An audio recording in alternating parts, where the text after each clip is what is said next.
inspired guide for all our councils and actions, so that we may always walk in the path of justice, love, and charity to one another. Help us with thy grace to do only those things that will promote the unity, peace, happiness, and prosperity of Nigeria. Amen. Thank you, Nigeria, my country, your faithful, loyal, and honest, to serve Nigeria with all my strength, to defend my unity, and uphold our honor and glory. So help me. Honorable colleagues, on the other paper, and I think we need to speedily address our electoral law, pass it today, and send it to the executive for assent. You will recall that this House last week, as soon as we returned, looked into the complaints and added the provision of indirect primaries to our law. Unfortunately, on the other side, the Senate added both indirect and consensus, which necessitated the possible need for a conference committee of both houses. The leadership of the House met yesterday and the Senate, and in the interest of speedy passage, and also to deepen our democracy, I think the House and the Senate have decided to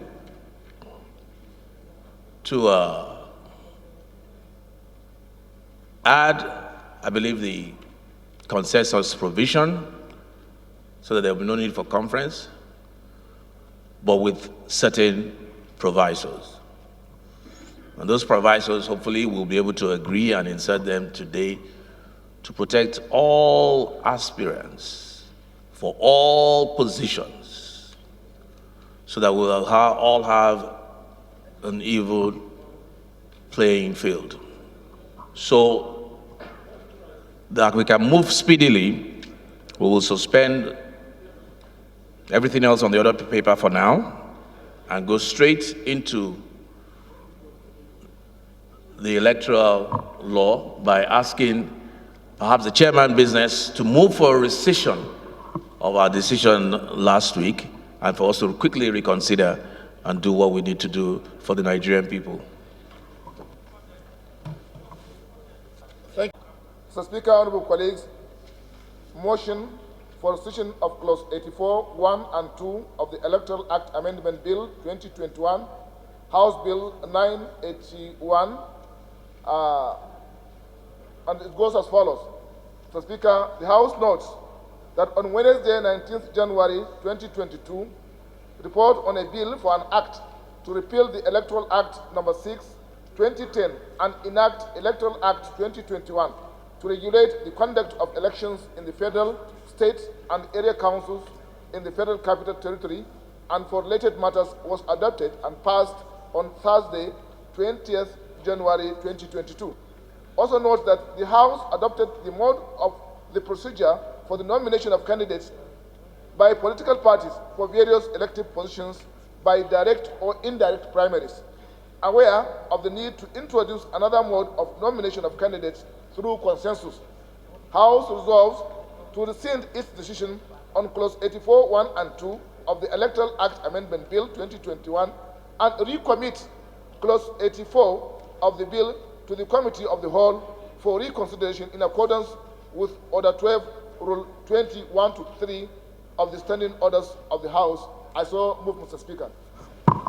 Mr. Speaker, the people of Dogwa, Chudunga constituency. While I appreciate the need for us to be very speedy, I would like to bring to the attention of the Chair, Mr. Speaker, that before we get someone second this motion, I think we must put on record that we are suspending all relevant rules to allow us specially deal with the circumstances we have at hand. And by your leave, I rise to move as leader of this 9th House of Representatives that all relevant provisions in our rules are hereby suspended by the leave of the House to allow us deal deal with this matter, especially and in the circumstances we find ourselves. Mr. Speaker, by your leave, I so move. Okay, so there are two motions.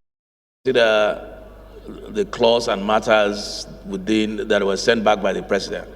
And for us to allow us to go outside of that and put in other clauses, we need to suspend our rules. So for the first motion of rescission, Honorable Seconder, yes, Honorable Hallims, suspend the rules so that we can accommodate everything that we need to accommodate today. Honorable Nasir, I think this is a very straightforward matter that is before us. We have taken briefs in various consultations and lobby processes. And Mr. Speaker, we have all agreed that these necessary changes should be effected to allow for the passage of the all-important Electoral Act. Mr. Speaker, I believe every one of us will be glad to be associated with this process. At least we are providing a brand new legislative framework that will coordinate and guide our electoral process in the country, keeping to mind the overall interest of our people and, of course, the international best way of doing things as far as elections is concerned. Mr. Speaker, I would like to, in advance, congratulate you for really achieving this milestone. I congratulate all the honorable members who have also contributed at various points of interactions to make sure that this Electoral Act come to reality, and I believe with the passage of the bill, I have every hope that the executive that is ably represented in the person of the President of the Federal Republic of Nigeria will also play on the same card with us in the interest of Nigerians. Honorable members, Mr. Speaker, I thank you for this opportunity. May God bless the Federal Republic of Nigeria. Thank you. thank you. I believe that of candidates by political parties for the various elective positions shall be by direct, indirect primaries, or consensus. Carried. The second provision here is sub 84, sub 3. It talks about qualifications of aspirants and candidates.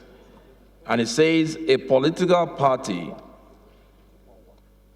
shall not impose nomination qualifications or disqualification criteria, measures, or conditions on any aspirant or candidate for an election in its constitution, guidelines, or rules for nomination of candidates for elections, except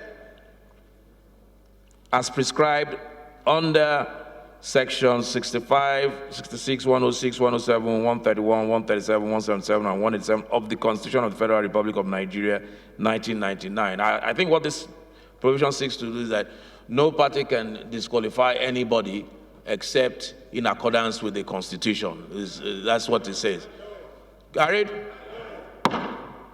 The other provision here that is relevant in terms of consideration, I believe. Now, direct primaries has been defined. Indirect primaries has been defined. And then the new consensus provision has now been defined and guidelines stipulated in the new law. And it says, a political party that adopts a consensus candidate shall secure the written consent of all cleared aspirants for the position, indicating their voluntary withdrawal from the race and their endorsement of the consensus candidate. B, that was 9A. 9B, where a political party is unable to secure the written consent of all aspirants for the purpose of a consensus candidate, it shall revert to the choice of direct or indirect primaries for the nomination of candidates for the aforesaid elective position. Carried. C, a special convention or nomination Congress shall be held to ratify the choice of consensus candidates at designated centers at the national, state, senatorial, federal, and state constituencies as the case may be. Carried? And that puts an end to hopefully what will be a brand new, forward-thinking, progressive electoral law. Carried? Honorable Hembe. Thank you very much, Mr. Chairman. For the use of the word delegates. Delegates. Who are those delegates? How do you come about those delegates that vote in indirect primaries? As defined by the party? No, the party constitution will tell you. I mean, we know we've been doing indirect primaries. Yeah. We know who the delegates are. Yeah, because I said this because while this act was in the process of being amended and before the indirect clause was expunged, there was an attempt to provide by the act itself those who. I hope that is removed. The parties will determine. That's fine. That's fine. Yeah. Exactly. Yeah. Exactly. That's all. Applications of aspirants and candidates. As you are aware, sir, the constitutional amendment process is ongoing. There may be a request pending for disqualification, new inclusions for disqualification. In order to cover the field, sir, I would say that section 65, 66, 106, 107, 131, 137, 177, and 187. Maybe we should also include an omnibus clause to say any other relevant clause in the Constitution.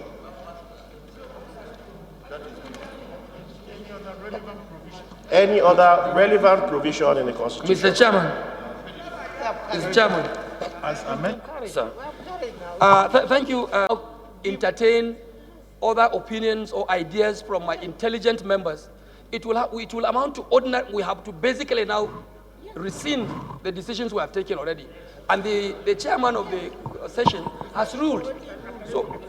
So let us not, like the lawyers say, let us not get into a situation whereby we amount to an, what do you call it, fruitless. No, the other word. Fruitless? Not fruitless, there is one. Not academic, the other word. Nullity. Let us not be acting in futility. In futility. Let us not act in futility, Mr. Speaker. Whatever in the Constitution that we may need to, but the good thing about this is that the Constitution amendment is a long process. It will even still go to the states. I don't see primaries are probably by our electoral law in July or something. I don't see us having a constitutional amendment by July. And if we do, then we'll look at it then. So that we don't muddy the waters. Because now, what we're trying to avoid anyway is prolonging this matter, going to conference, because I don't think the Senate would have included this.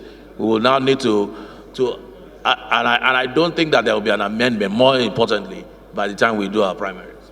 So, Leader, plenary. With regards to clause 54, that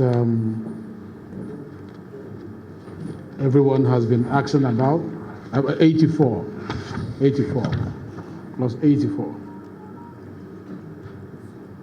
And you know that the issue for the withdrawal of assent by Mr. President has to do with that particular clause, especially as it concerns the addition of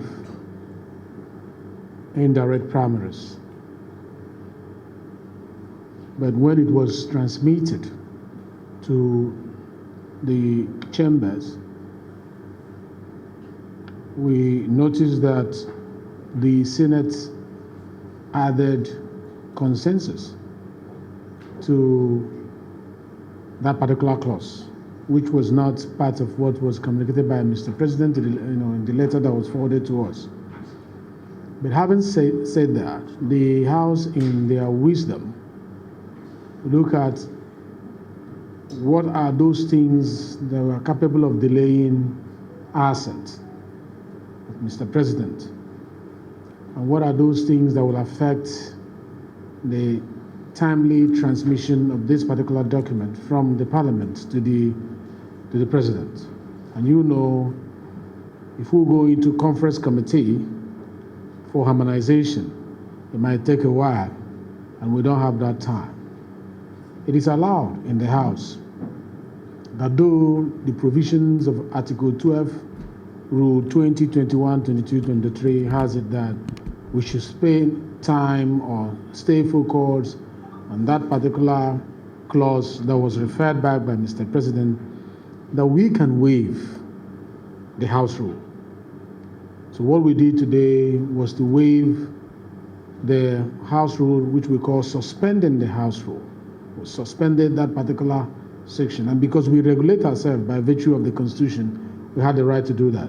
So that particular rule that mandated us to handle only what was sent by Mr. President, that particular rule was suspended today by the House to enable us look at various other options that will satisfy the need of the time, the reality of the time. And the reality of the time is that to advance our democracy, the political parties and their leaders are saying that the full option should be made available to them. And the full options include direct, indirect, and consensus. But however,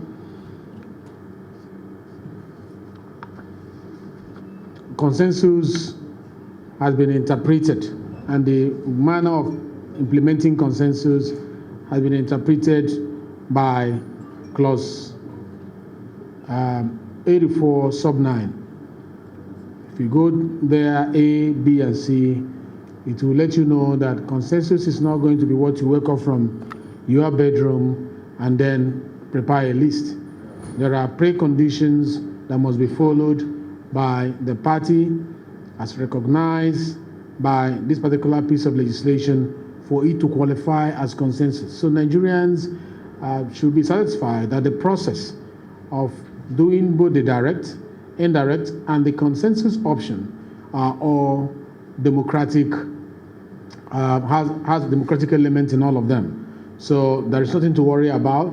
This is to enable us to move forward from where we are, like I always say, to where we ought to be. So that's what I came to discuss with you, that we suspended our rule, and this is why we suspended our rule, and we are allowed by the House rule to suspend our rule, and the Constitution allows us to regulate our activities by ourselves. We are self-regulating arm of government, and that is what we have applied today, all for the interests of Nigerians and the advancement of our democracy. Like I've always said, this is not an ego trip for us.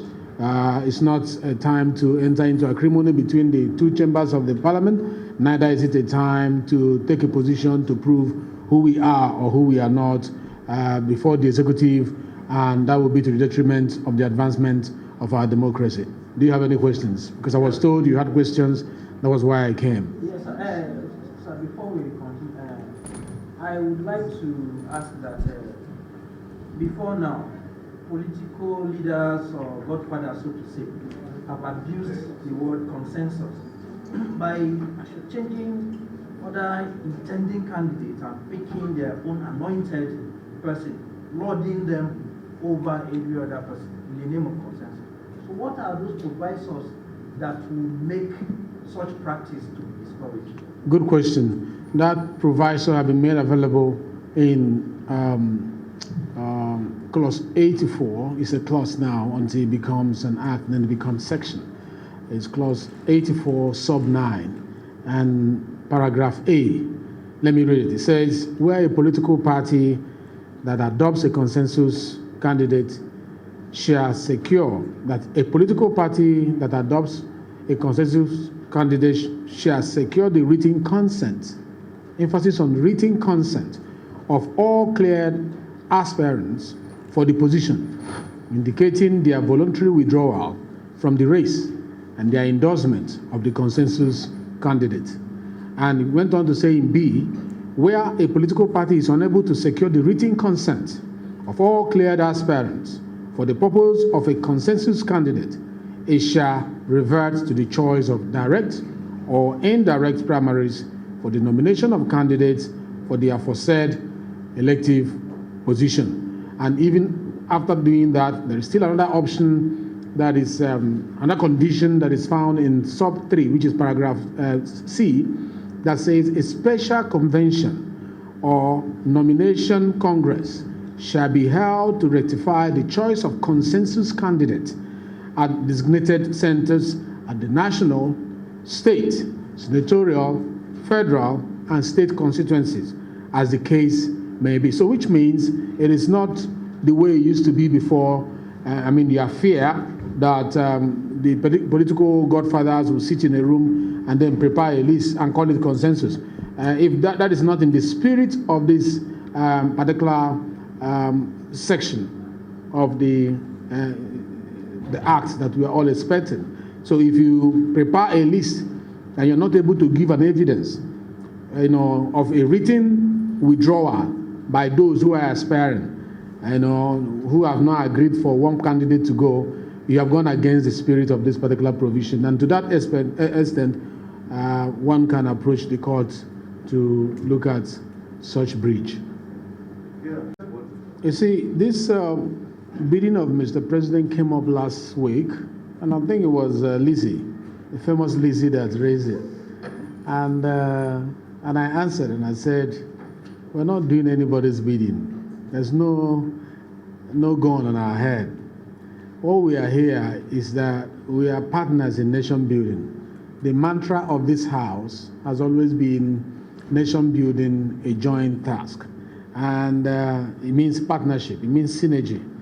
If there's a good idea coming from the legislative arm and it's embraced by the executive arm and it helps to build our nation, that's what we are concerned about, with. And the same thing with the president or the executive, having good ideas that will help to advance our democracy. But in it all, what we have done has been consultation. Between the last time we spoke to you and now, we've been consulting with Nigerians. And Nigerians are the ones who gave us their mandate to be here. And if Nigerians are saying, give us the full option, we have to give them the full option. This is what Nigerians want. And I think Nigerians should be happy that these options have not been given. They are not blanket options. They are options with conditions. And those conditions are conditions that will tailor the options to the ethos of democracy. And that is what is most important in this whole scenario. Yeah. The right to resume question. Yes. I remember this is I write for other paper. We know you. Sir, I'm concerned again because if you remember last week when this particular bill was passed by the House, the language all over the place, even some lawmakers. We are just craftsmen in the work of nation building. We are just people who are builders of the nation. And in the course of building, you pick up tools along the way. I can assure you that it is our core mandate. It is our core mandate to make laws for the Federation. And if there's an input from the executive, good, fair enough. But that they made an input or Mr. President wrote a letter does not mean that if we want to rescind our position and change something in the piece of the legislation that we're working on, that we're not allowed to do that. What matters, what should be our interest, should be the interest of the common citizens of Nigeria. Will moving this bill forward to become an act benefit the greater number of Nigerians? The answer is yes. And if the answer is yes, that is what democracy preaches. It should be about the people, placing them at the center stage. And I can assure you that the earlier we move on with these, ignoring all those labels, smuggling, doing the bid, and all the rest of them, the better for our democracy. And to answer whether or not Mr. President is going to, because of what we have included as option, withdraw his assent again on the bill. I will not preempt Mr. President. We can only do our part as legislators, and we'll pass the ball back to their court. What they do with it, it's up to them within the provisions of our laws. What we are asking now, what is important, is whether we have acted within the parameters of the laws and the mandate of the people. And the answer is yes. We have acted within the parameters of the law, within the mandate of the people, and for the people of Nigeria. Last question, sir. Last question, please. Now, when is the bill transmitted? Yeah, he mentioned something about the bill picking a bus or a train to the presidency. The bill does not travel. It is transmitted from the National Assembly to the presidency. So I think within the shortest period of time, since we're no longer doing conference committee, once we have, what we are doing now is the same with the Senate. The clerk will receive a copy and he's mandated to transmit it to Mr. President within a specific number of days as allowed by the Constitution. I don't think it's more than 7 days as allowed by the Constitution. And everybody is asking Mr. President to ensure that this is done, that he look at this piece of legislation as soon as possible, unlike the other time it took about 1 month. And I'm sure Mr. President is going to, in consideration of the time that is of the essence, look at that piece of legislation as quickly as possible. I think the last question, right? My name is Bakari Mati from New York Times. Sir, I'm sure you know that the House is the House of Procedure. And the new sub-20 that is being completed recently. The new? Sub-20, which is short sub-20. The standing rules of the House Mm-hmm. on the procedure. It's a new provision in the standing rules of the House. It's not there before. Which one is a new provision? The sub-20 that you completed last week and you Sub-20, order 12. Yes. Yeah. That's sub-20. Mhm. So my question is it that the House is agreeing that there is a problem with that interpretation, or it's just idea on this suspension? Because you said categorically clear last week that on the basis of that order, the House is restrained to work with the Allowed by the Constitution beyond the House rule. The Constitution says so. And in the course of our business of the day, in the order of business of the day, we are allowed to refer to the rule book. And in that rule book, there is a space for the suspension of the House rule.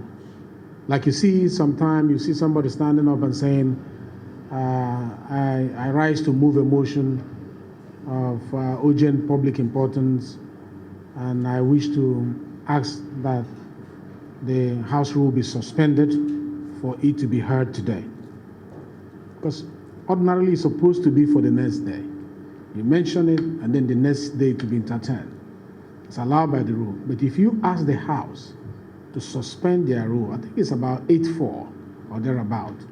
If you ask the House to suspend the rule, it becomes a motion that you have moved.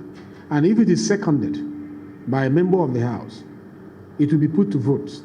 Once the member says, yes, we are suspending our rule, we are bound to move forward. So let's say the order paper or the vote and proceeding should be approved by the leadership, the presiding officer, the following day, all right, of business. But we want to get something out immediately. The House has the right to go back and say, granted, that we're supposed to produce these votes and proceedings the following day, but not conceding that in the face of what we want to solve, that doing that will be to the benefit of Nigerians. I hereby move that that particular rule be suspended to enable this vote and proceeding take place today. So when you do that, what you have done is that you have suspended the rule to take care of what you want to take care of. And that's exactly what we have applied in handling this.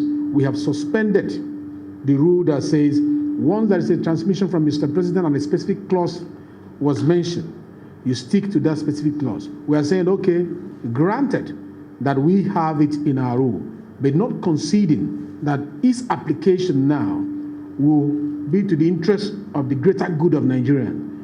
Let us suspend it just for this once to move forward. Not because it's a bad provision in our house rule, but the greater good of Nigeria should be the driving force of whatever piece of legislation that we make in the Federal Republic of Nigeria. Thank you. I'll see you on Thursday. Thanks for checking out SYMFONI on YouTube. Please be sure to subscribe and like our videos for updates.